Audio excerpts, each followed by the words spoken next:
Hey everyone, welcome back to Generation Cult, a podcast about people who grew up in controlling groups, also known as cults, and how they adjusted to the rest of the world after they left their groups. I'm Dhyana, and this is a new episode from our 4th season, but we're bringing back a guest we spoke to in season 3. Her name is Carol Murchison, and she's an attorney who represents victims of sexual violence, slavery, and human trafficking in spiritual communities and cult-like organizations. Some of her clients did grow up in these groups. We had a really informative conversation last year about her work and the legal options available for people who have been harmed in these organizations. Carol and her team have been hard at work since then, and she has some updates, and we're going to chat about them. I'm really excited to have her back. Carol, welcome, and thanks for being on the show again. Thank you for having me. I'm delighted to be here. Yeah, great to see you again. So I know we talked about this last time, but for people who didn't get a chance to hear that episode, tell me about what kind of attorney you are and the sorts of work you do. Yeah, sure. Well, that's an interesting question because I used to be an attorney who represented companies in issues of employment law. So I worked in a very big law firm and I had clients who ran big businesses, and I would do investigations and sometimes training and litigation on issues of, for example, sexual harassment, which has kind of become a thing during the years that I was an attorney. I then retired, which I was a complete failure at, actually. So then I came back to do the work that I'm doing now, which is I represent, as you said in your introduction, I represent people who have been victims of sexual assault in spiritual communities, which are cult like. Some of them are very cult like. And so that's not something that I understood in the beginning of this journey. Many of my clients have claims against Buddhist organizations, against yoga organizations, against kind of what I think of as one off cults that just spring up everywhere and are, again, very controlling and often abusive of people within their communities. So, because we don't have a lot of laws in the United States that actually deal with coercion, which is one, of course, of the big things that cults do, which is they use a kind of coercive control over people. We don't have that much in the way of laws, but what we do have are sexual violence laws. And so we've been able to use those in situations where people have been sexually assaulted in those cults. So that wasn't such a short answer, Deanna. That was a long answer, but that's what we're doing. Yeah, you answered a lot of the questions I was going to have about what you were working on. So thank you for that. I was going to ask if that continued to be the focus of your work, the Buddhist organizations, some of the yoga organizations that you had focused on last time we spoke. I also wanted to ask if there had been any new developments in any other focuses since then. So, to answer your question, yes, we have other kinds of clients. We started out with Buddhist and yoga organizations because before I joined the law firm McAllister Oliverius, where I am now, before then, I was just working on my own. I was working pro bono doing investigations because that's what I had done before. And people had come to me and said, I think that there's a lot of sexual assault that's going on in my religious community. And I'm like, it's hard for me to believe that. But I knew how to do investigations. So I would investigate. And largely, I found that these things were true and that they were happening. But after years of doing investigations, what I found is that none of these organizations were willing to take accountability for what was happening. So I kind of moved then into doing the litigation and legal work because the law is a very heavy hammer and people try to do other things. We try to do media, exposure, persuasion, but a lot of these organizations are very entrenched in their beliefs that they are doing nothing wrong or that they are above the law. And so that wasn't really effective. So our first cases did come from the Buddhist and yoga investigations that I had done.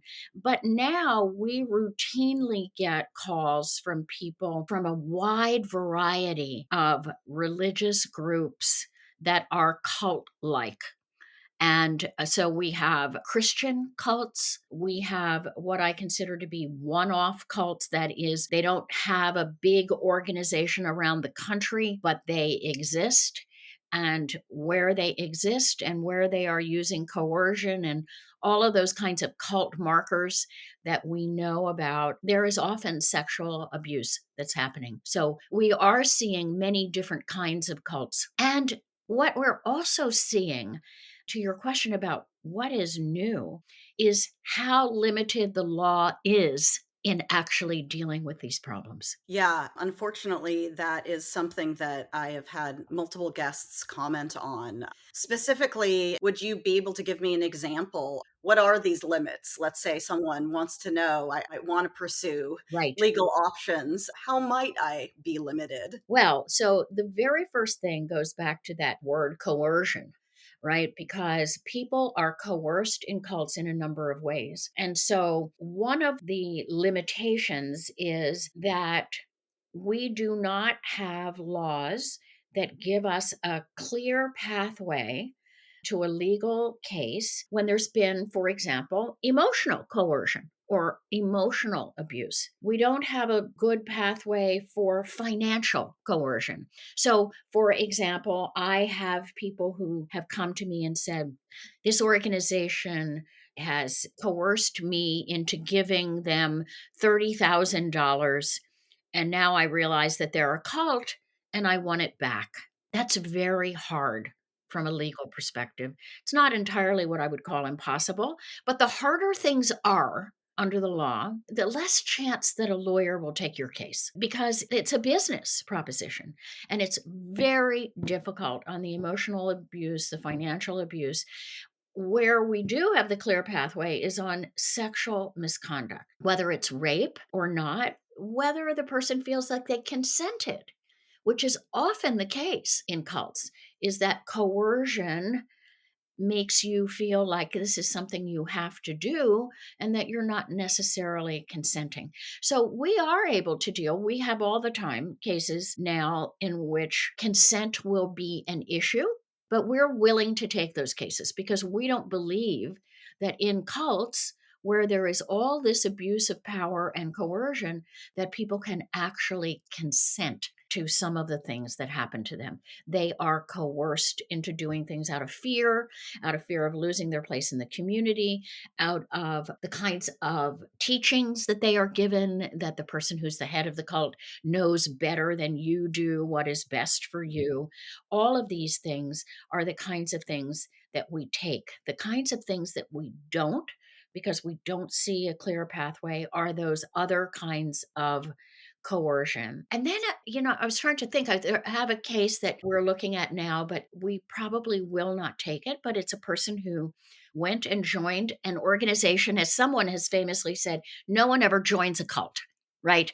Mhm. She joined an organization that she thought was doing worthy, kind of world changing work. And then when she got there, she was working, but then they refused to pay her. Now, this is a little bit different than when you voluntarily give your money to the cult, even though there's coercion on that.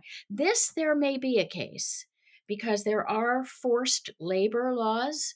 There are labor laws in the United States federally, and there are labor laws in every state. So that's a case that we will look at. It's not a sexual abuse case, but it's potentially a wage theft case or a forced labor case. And those are cases that's new for us.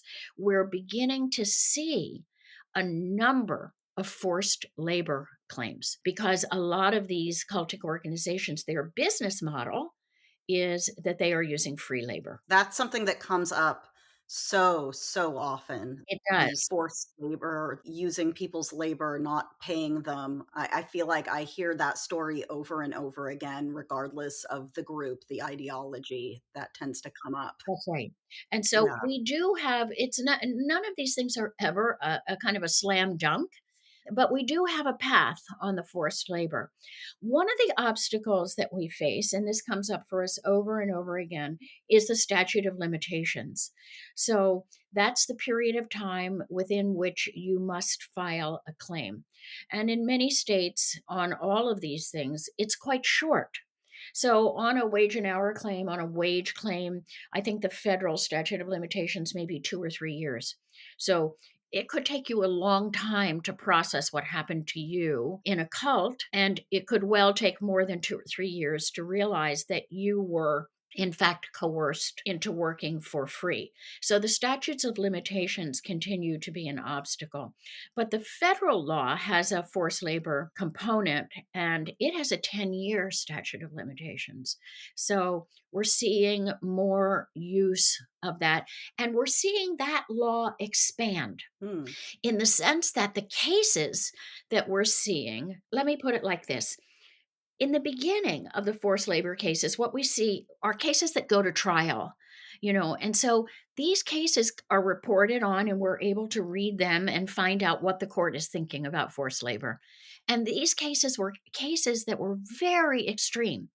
They were people who were brought from a foreign country. Their passports were removed from them. They were locked in at night so that they could not escape. It was very, very severe, the kinds of things that were being done. So when we as lawyers look at a case like that, and we have somebody who's not locked in, who didn't have their passport removed, who wasn't brought from a foreign country, then we don't know whether that's a case that can succeed. Right? Mm-hmm. Now we're seeing some cases where people are not locked in, people are not having their passports taken. And so now you'll see, I think, a lot of lawyers who will be more willing to try these cases, because we know that there's a precedent that we can point to and say, you don't have to have your passport taken. You don't have to be, locked in at night, all of these things. You could be somebody who's in a cult and who is coerced into doing this. And so I think that's a big step forward in the forced labor side of the trafficking laws. So now there seems to be more of an understanding of Yes. the different situations this can happen, as opposed to it just happens in this context.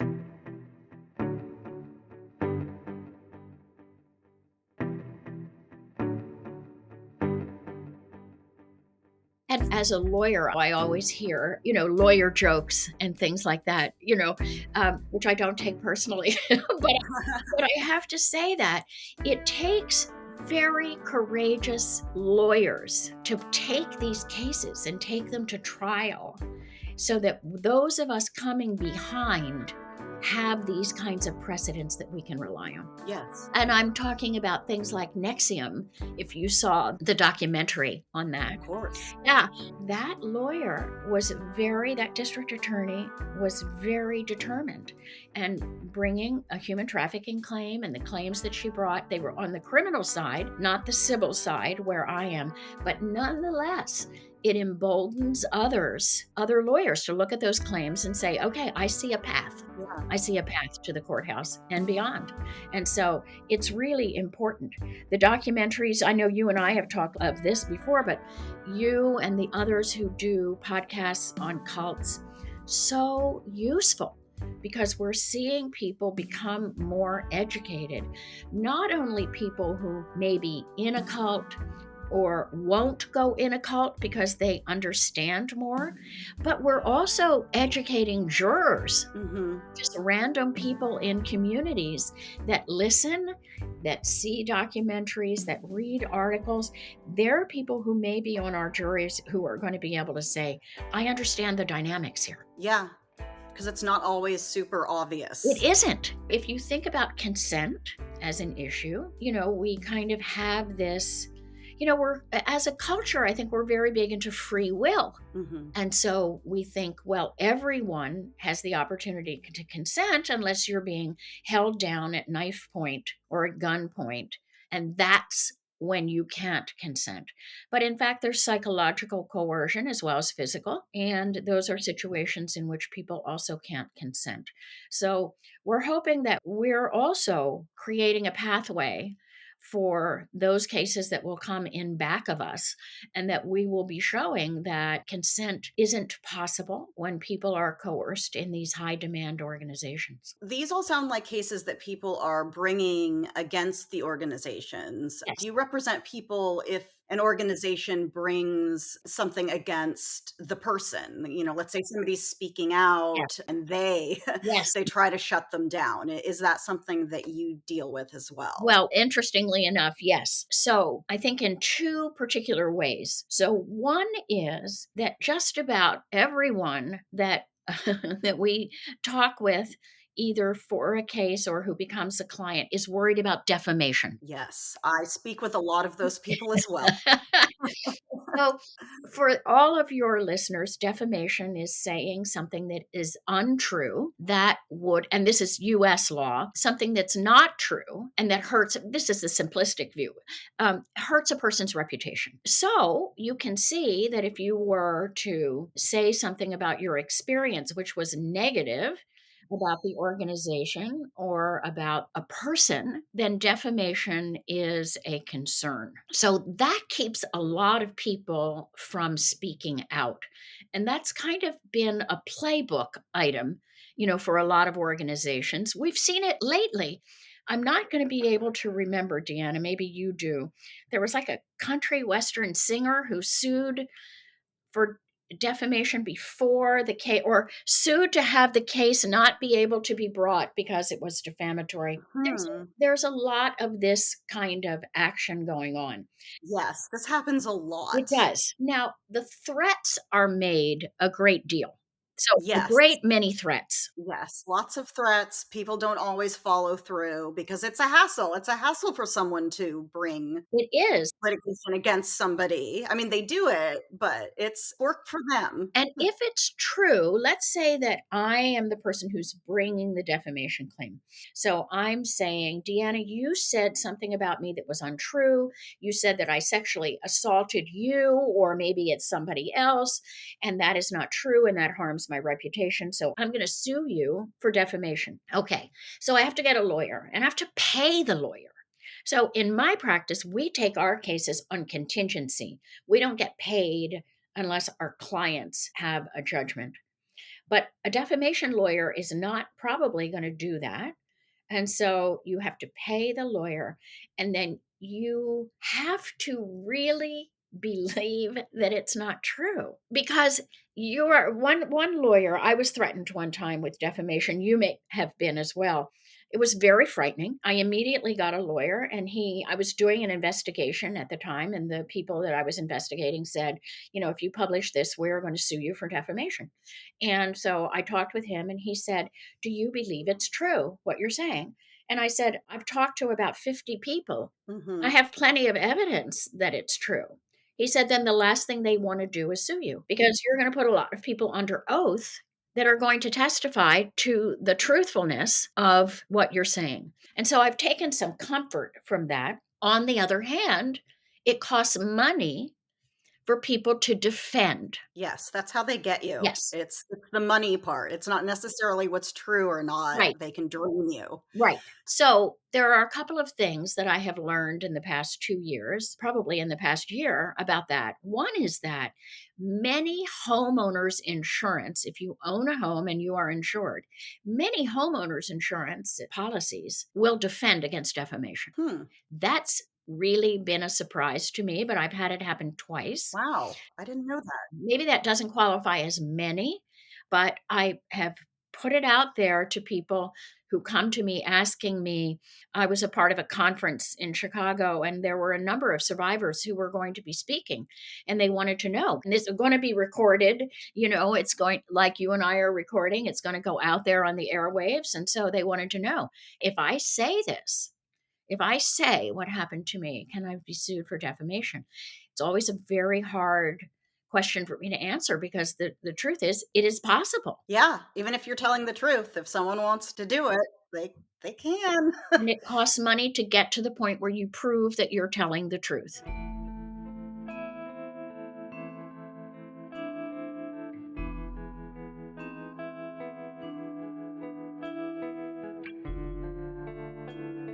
So I want to talk a little bit about some new laws, or at least in the last, maybe 5 years new, as well as the fact that during this conversation, I said to this woman, somebody told me that their homeowner's insurance covered defamation. So I would check if I were you. And she did check. And she came back to me and told me that it did. So I have 3 examples of where that has been the case. And so I would encourage anybody who's worried about that to at least check that out with their insurer. The other thing that has happened is that we've seen a lot of what are called anti-slap laws, Yes. right? I am a big fan as a journalist in California. Yes. It's a big thing that we appreciate here. And many states have this now. So, again, for people to understand what that means, it means that if you are speaking out in the public interest, then you're on a kind of a fast track to get out of the lawsuit. You have to show that it was in the public interest and a couple of other things. But basically, then, instead of having to go to trial, which is an unbelievably expensive proposition, you can get out faster. So we have had 2 of our clients who, when they sued the cult that they were in, were countersued for defamation. And so we have had experience now in representing people in that arena. And we don't have a result yet, but I think that we probably will in the next couple of months. The law grinds along very slowly, but the anti slap laws do make it easier for speech in the public interest to be protected. So I think as we see more of this, we may see that those people who are using this to silence people are going to find it very expensive to do so and not successful, is my hope. Yeah, well, that's what they're there for, right? I mean, that's what I always assumed they were there for, that someone realized there are people who are using our legal system to silence people, which is not what it's there for. So, therefore, if that's what's happening and it's proven that that's what's happening, then that person is going to have to pay the other person's legal fees Yes. or what have you. Yes, I'm glad you mentioned And that. then future people won't do that again, Right. hopefully. Right. And in fact, in a lot of states, the losing argument, if it's the person who's bringing the defamation suit, if they lose because it is indeed speech in the public interest, they have to pay, it's mandatory that they have to pay attorney's fees. So this is a great deterrent. In fact, you said before money, it's about the money. And in fact, this is a good example of how if you see that you may have to pay attorney's fees, you may think twice or maybe even 4 times before you actually bring a suit that is against someone who's telling something that's true. Absolutely. Yeah. That's been something that we've seen more of. And of course, we see a great deal of concern and fear among people who want to come forward. One of the things that is worth people knowing is that anything that is filed in court is, I would call it defamation proof. You cannot be sued for defamation on what you say in a court pleading. Hmm. So when we file a complaint, for example, and we tell our client's story, we know that that filed pleading in court cannot be used in a defamation lawsuit. So there is that carve out there. So even if the document's made public. No, the document is public unless we want to file it under seal. The reality is that the court pleadings are on the public docket. Hmm. And so those documents are, in fact, public. But you can imagine that if you can't tell your story to a judge, then we really don't have much of a legal system. No. And so you have to be able to tell the judge what happened. And so, in order for that to happen, there's this big giant umbrella of protection over what is said in the court documents. So, that is at least some protection for our clients who are able to get to the courthouse door and to tell their story, that they cannot be sued on the basis of what they said in the pleadings. Great. That's good to know. Well, things that are said on Facebook, Yeah. right? Yeah. Watch it with the social media. Yeah. Right. Yeah. Now, There is an argument that can be made that Facebook is speech in the public interest. Hmm. But, each of the states has a different kind of contours to their anti-SLAPP laws, so it's impossible to say. But I would say that along the way, I have learned a number of things, which is that when I'm talking, I'm using the word alleged. Now, this doesn't help for people who are telling their own stories, but for others who are members of groups that want to support them, we want to keep them out of the danger of being, involved in a defamation lawsuit. And so talking about the allegations, which is true. So facts are protected as long as they are true. So if you can say this has been alleged in this lawsuit, that's a true statement. Yeah. That's different than saying this person is a rapist. Yeah. If they're an alleged rapist, if somebody says, Right. no, they're not, you can go back to the document, point to where it's written, and say, actually, here it is in writing. Right. This is what is alleged. So that's just one of the very small points that people need to be careful about when they're talking about these things on public forums. Well, great or not great, but thank Yeah. you. That's good information to have. Like last time, I would like you to let our listeners know if somebody does decide to reach out. I know that reaching out to a lawyer is very intimidating. Yes. What can someone expect if they want to get in touch with someone like you or your firm in particular? Kind of what's the process? Yeah. So with us, what happens is I think I leave you my email address and you put it in the show notes, and then people can email me. If we can see that there is no claim there, we try to refer people to different resources, like to media.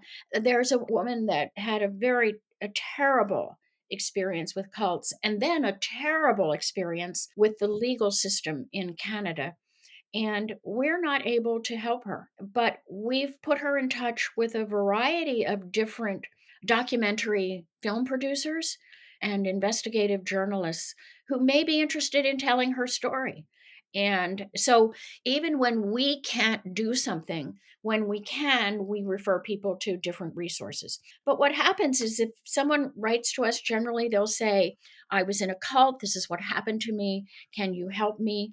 We set up a time for one of our lawyers to talk with the person who's reaching out to us. And we're going to be asking, what in some ways feel like maybe inconsequential questions to people. But there are things like, where did this happen? When did it happen? Because these are all things that help us understand whether there's a legal path that the person can take, because the state laws are different. So it's important to know what state it happened in. The statutes of limitations are different. So it's important to know when it happened. And of course, it's important to know what happened. But when we talk to people for the first time, and I hope that this, gives some kind of sense of comfort to people. We don't ask them to recount every single bad thing that happened. We're only needing to get an idea of kind of what part of the law that we're dealing with. And then if it's something that we think, okay, there are a lot of things that have to align. There has to be law there for us to bring a case. We have to be able to bring a case that is that it's within our area of expertise. We have to be either licensed in the state where we would bring suit, or we have to have local counsel. And one of the things that people don't think about, and that's unfortunate, and it's one of the, kind of ways that the legal system doesn't serve people as well as I wish that it would. But we have to know that either the person or the organization that we would be suing has money. That sounds so crass, doesn't it? Yeah, but it's reality, unfortunately. It really is, because, the process of litigation is not an easy one. And the only thing that the civil justice system has to give is money. And if there is no money, then we're not going to put people through that, because there is nothing but pain and no reparations. And so we're always looking at those kinds of things. If we see initially that these things are in place, then generally what happens is that we schedule another meeting. I'm usually involved in the second meeting, and we go through in a little bit more detail and really lay out for people what the path of litigation looks like, what they can expect, and whether that's part of their healing journey, really.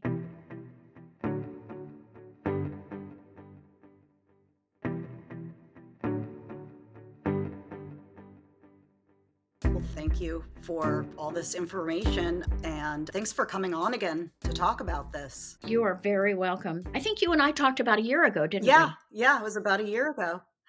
It's been a very interesting year. We've had some cases settled.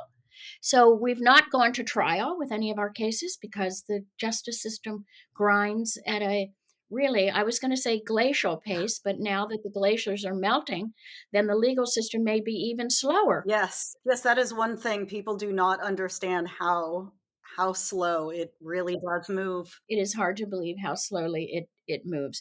But we have settled some cases, and we're in other cases we're in negotiations. That's the other thing I think that people should know about the legal system is that it is really geared towards settlement. Mhm. There are a lot of clients who think, "Oh, I want to have my day in court." Yeah, and most people don't even see the inside of a courtroom. Really, almost never. They say that these kinds of cases settle at a rate between 90 and 95%. And maybe on the steps of the courthouse, maybe not immediately, but there are very few of them that actually go to trial. But when we take a case, we have to be prepared to go to trial, that that's going to be the outcome. And we want our clients to be prepared that that may be what happens because it's completely unpredictable as we go along. But I will say that I have seen as we've gone along that a lot of things that happen can be extremely healing for survivors. Often there are other people who then come forward to support them who've either had this happen to them but can't be involved in a lawsuit for one of the various reasons, or people who've been in the organization and have left and they gather around that person or those people to support them.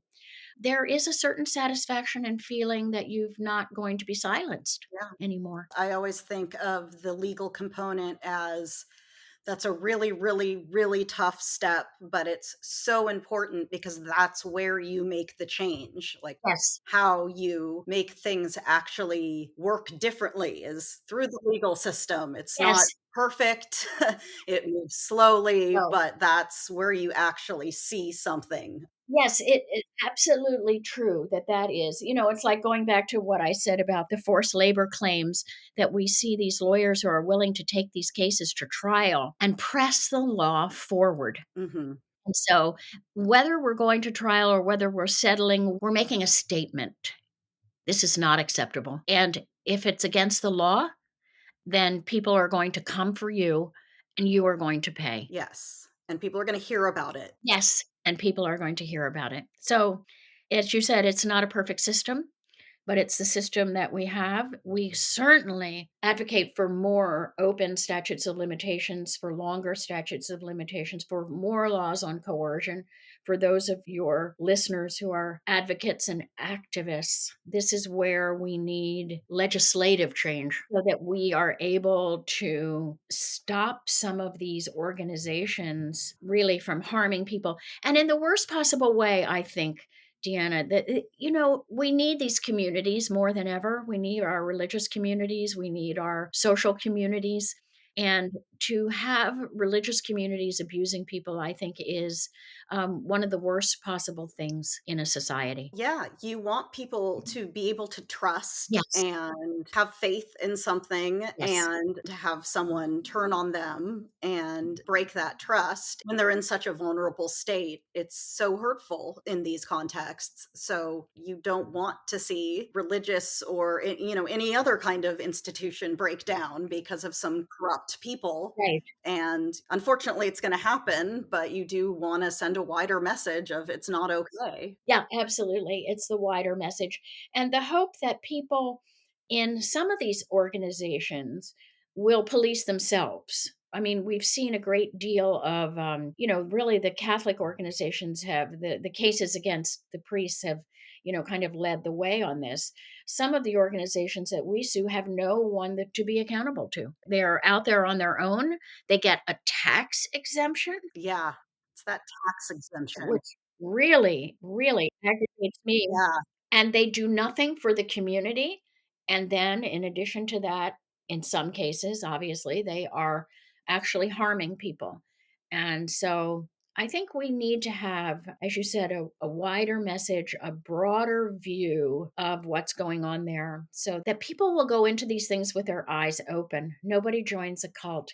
But if you know what you're looking for, then maybe you can identify it before you get too involved. that's right. Go in with an open mind, but, at the same time, be careful. Right. Exactly. One of the things that we have seen is that New York, California, Colorado, let's see, Vermont, these are states that have opened up their statutes of limitations to older claims under certain circumstances. And so New York had an open window of 2 years for people who had been abused as children. And no matter when it happened. So we have a case from 1981 under the Child Victims Act in New York. And then New York opened up an adult survivors window, which closed last November. So it was open for a year.